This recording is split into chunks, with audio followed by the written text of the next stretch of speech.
नमस्कार, मंडल news bulletin में आपका स्वागत है। आइए पेश करते हैं आज के प्रमुख व मुख्य समाचार। अमरावती महानगर पालिका के आगामी चुनाव के मद्देनजर दाखिल किए गए नामांकन पत्रों की पड़ताल यानी छाननी प्रक्रिया 31 दिसंबर 2025 को पूर्ण कर ली गई। महानगर पालिका अंतर्गत 22 प्रभागों में दाखिल कुल नामांकन पत्रों की जांच के बाद चुनावी तस्वीर काफी हद तक स्पष्ट हो गई है। प्राप्त आधिकारिक जानकारी के अनुसार छाननी के दौरान कुल 958 नामांकन पत्र दाखिल किए गए थे, जिसमें से 944 नामांकन पत्र वैध घोषित किए गए, जबकि 14 नामांकन पत्र तकनीकी व दस्तावेजी त्रुटियों के चलते अवैध ठहराए गए। छाननी प्रक्रिया पूरी होने के बाद अधिकांश प्रभागों में उम्मीदवारों की संख्या अधिक होने से कड़ी और रोचक चुनावी प्रतिस्पर्धा के संकेत मिल रहे हैं। कई प्रभागों में प्रमुख राजनीतिक दलों के साथ साथ निर्दलीय उम्मीदवारों की भी उल्लेखनीय संख्या सामने आई है। अब चुनाव प्रक्रिया के अगले चरण में कल 2 जनवरी को नाम वापिस की प्रक्रिया संपन्न होगी, जिसके बाद परसों 3 जनवरी को प्रत्येक प्रभाग में अंतिम उम्मीदवारों की सूची जारी की जाएगी। साथ ही साथ चुनावी मैदान में डटे रहने वाले प्रत्याशियों को चुनावी चिन्हों का वितरण भी किया जाएगा, जिसके चलते नगर पालिका चुनाव को लेकर शहर में राजनीतिक सरगर्मी तेज हो गई है और विभिन्न दलों द्वारा जनसंपर्क बैठकों तथा राजनीतिक गतिविधियों में तेजी लाई गई है। 15 जनवरी को होने जा रहे महानगर पालिका आम चुनाव के नामांकन पीछे लेने की प्रक्रिया आज से प्रारंभ होगी। पहले दिन समाचार लिखे जाने तक मात्र 8 उम्मीदवारों ने मनपा लड़ने का इरादा कैंसिल कर दिया। अभी भी 1019 प्रत्याशी मैदान में डटे होने का चित्र है। उधर सत्तारूढ़ दल सहित अनेक पार्टियां अपने विद्रोही कार्यकर्ताओं को मनाने में जुटे हैं, किंतु कुछ ही मात्रा में इन दलों को सफलता मिलने की जानकारी है। आज प्रभाग क्रमांक 1 राहटगांव शेगांव सीट से प्रिया विलास वानखड़े, प्रभाग क्रमांक 7 जवाहर स्टेडियम ड सीट से वैभव बजाज, प्रभाग क्रमांक 12 बेलपुरा स्वामी विवेकानंद सीट से विजय माहुलकर, प्रभाग क्रमांक 22 बडनेरा नई बस्ती सीट से विश्वजीत डुमरे एवं प्रभाग क्रमांक 10 सुरेखा त्यागी ने नामांकन पीछे लिया।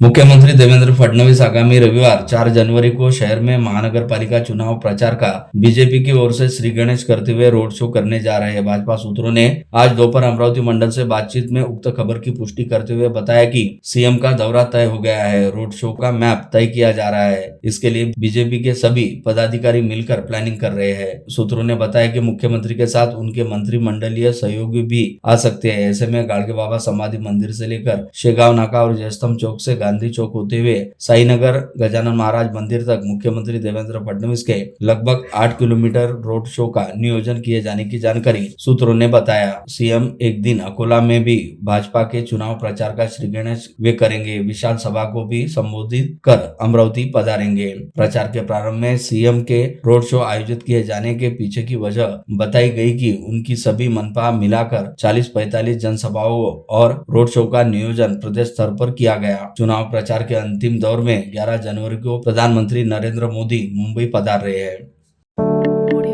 पालक मंत्री चंद्रशेखर बावनकुले मनपा चुनाव संबंधी महत्वपूर्ण रणनीति तय करने और बीजेपी पदाधिकारियों को दिशा निर्देश देने के लिए कल शुक्रवार 2 जनवरी को अमरावती पधार रहे हैं। बीजेपी सूत्रों ने जानकारी दी। अमरावती चुनाव उम्मीदवारों को लेकर मची अफरा तफरी के बीच कल विड्रॉल के अंतिम दिन चंद्रशेखर बावनकुले का अमरावती आना अहम माना जा रहा है।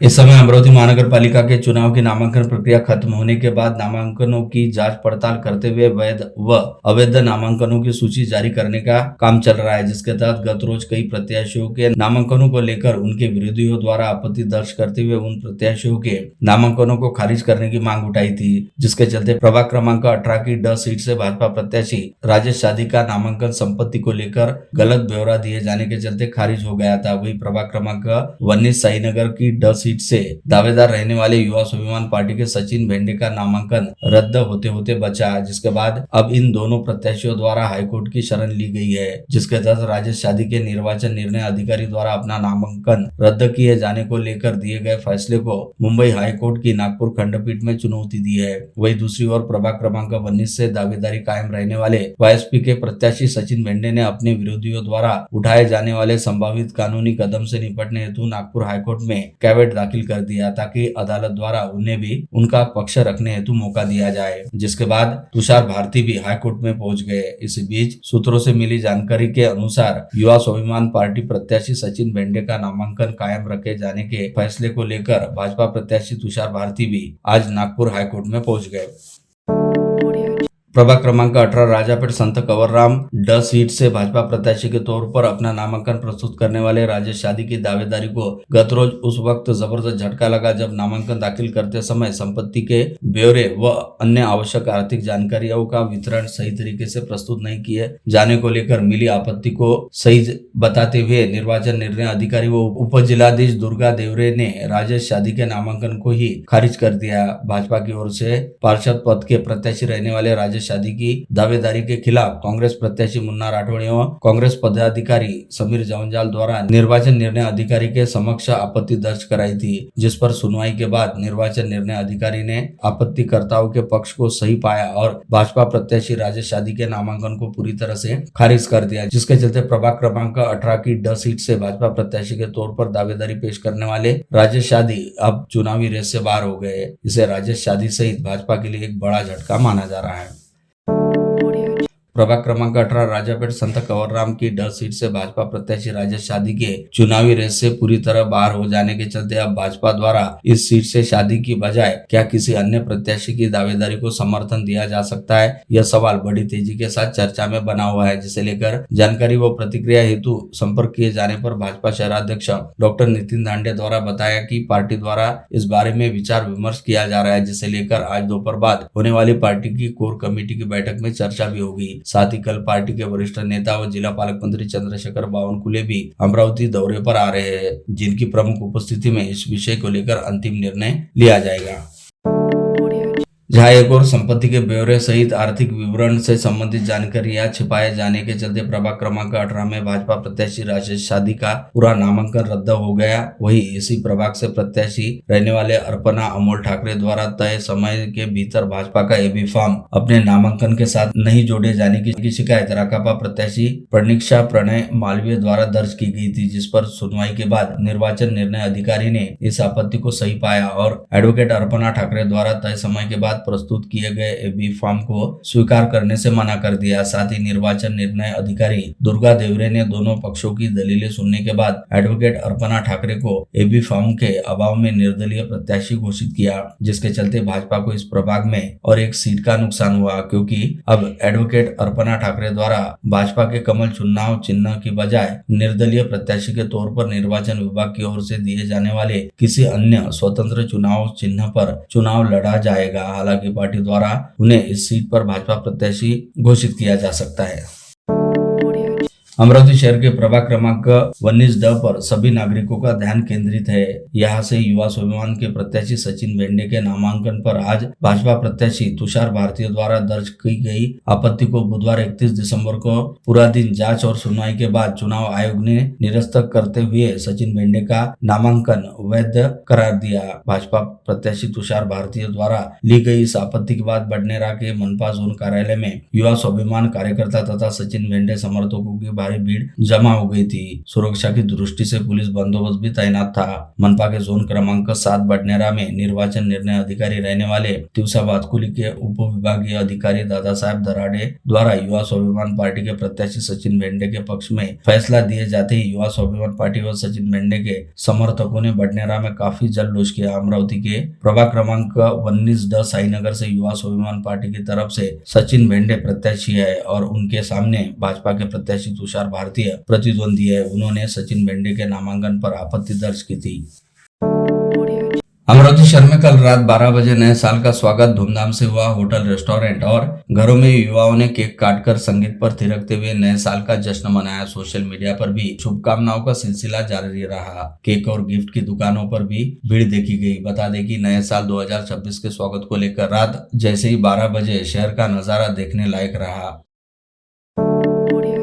अंग्रेजी नववर्ष 2026 के प्रथम दिवस पर शहर भर के प्रसिद्ध देवालयों में प्रातः से ही श्रद्धालुओं का रेला उमड़ा। लोगों ने अपने इष्ट सहित देवताओं के दर्शन पूजन कर नए साल का शुभारंभ किया, जिससे अंबादेवी, तिरुपति बालाजी मंदिर, सतीधाम, बालकृष्ण लाल हवेली मंदिर सहित प्रमुख देवालयों और सभी गजानन महाराज मंदिर तथा शिरडी साई बाबा मंदिरों में भाविक उमड़े और अपने प्रण उच्चार कर उन्हें निभाने की प्रेरणा और शक्ति देने की गुहार लगाई। शहर में साल 2025 की विदाई और नए साल 2026 के स्वागत को लेकर व्यापक स्तर पर पुलिस विभाग द्वारा तैयारी की थी। लोग इस दौरान क्लब, होटल और रेस्टोरेंट में परिवार के साथ पहुंचकर नए साल का स्वागत करते हुए जश्न मनाते दिखाई दिए। लोग अच्छे से नए साल का जश्न मना सके और शहर की शांति व्यवस्था कायम रहे, इसलिए शहर पुलिस भी अलर्ट मोड पर थी। पुलिस आयुक्त राकेश ओला ने स्वयं ऑन रोड सड़क पर उतरते हुए शहर में लगाए गए कड़े बंदोबस्त का जायजा लेते हुए नजर आए। इस दौरान अधिकारी से मुलाकात कर दिशा निर्देश भी दिए गए। शहर में नए साल के स्वागत को लेकर शहर में सुरक्षा व्यवस्था के कड़े इंतजाम किए गए थे। सड़क से लेकर railway station, bus stand, club और आयोजन स्थलों पर पुलिस की पैनी नजर थी। शहर पुलिस ने साफ संदेश दिया था कि नए साल का जश्न कानून की सीमाओं में रहकर मनाना होगा। सड़क पर हुड़दंग करने वालों पर पुलिस सख्ती के साथ निपटते नजर आई। इस समय सीपी ओला ने राजकमल चौक, इरविन चौक, पंचोटी चौक, शेगांव नाका, राजापेट चौक आदि चौराहों पर बंदोबस्त का जायजा लेते हुए नजर आए। 31 की रात सभी थाना क्षेत्र की पुलिस शहर की सड़कों पर थी। शहर यातायात शाखा पुलिस ने भी मोर्चा संभालते हुए तेज रफ्तार से वाहन चलाने वाले और ट्रिपल सीट व शराब के नशे में वाहन चलाने वाले चालकों पर कार्रवाई की। शहर के विभिन्न मार्गों पर कुल 536 वाहनों पर कार्रवाई कर संबंधित चालकों पर 5,04,300 रुपए का जुर्माना ठोका। श्री गणेशदास राठी छात्रालय समिति का अमृत जयंती वर्ष समारोह आगामी 3 से 6 जनवरी दौरान आयोजित किया गया। मुख्य अतिथि लोकसभा अध्यक्ष ओम बिरला रहने की जानकारी आज दोपहर आयोजित प्रेस वार्ता में अध्यक्ष वसंत बाबू मालपानी ने दी। उन्होंने बताया कि समारोह संस्था परिसर में बनाए गए विशाल पंडाल में होगा, जिसमें अयोध्या राम जन्मभूमि ट्रस्ट के कोषाध्यक्ष स्वामी गोविंद देव गिरी तथा महाराष्ट्र के शिक्षा मंत्री पंकज भोयर भी उपस्थित रहेंगे। अमरावती मनपा चुनाव का रण संग्राम जारी रहते अनेक दलों में टिकट बंटवारे को लेकर अफरा तफरी दिखाई देती है। भाजपा और कांग्रेस पार्टी में कार्यकर्ताओं को उम्मीदवारी न दिए जाने से नेताओं के प्रति काफी निराशा है। ऐसे में कांग्रेस की 2 दफा नगर सेविका व पूर्व महापौर रही वंदना कंगाले और पूर्व नगर सेविका शोभा शिंदे ने पार्टी की टिकट न मिलने पर डॉक्टर अलीम पटेल व डॉक्टर नीलेश विश्वकर्मा की वंचित बहुजन आघाड़ी व रिपब्लिकन फोरम युति से उम्मीदवारी को लेकर नामांकन दाखिल किया। दोनों नगर सेविकाओं ने कांग्रेस पर भेदभाव का आरोप लगाया। आज यहाँ बुलाई गई पत्रवार्ता में उन्होंने यह जानकारी दी।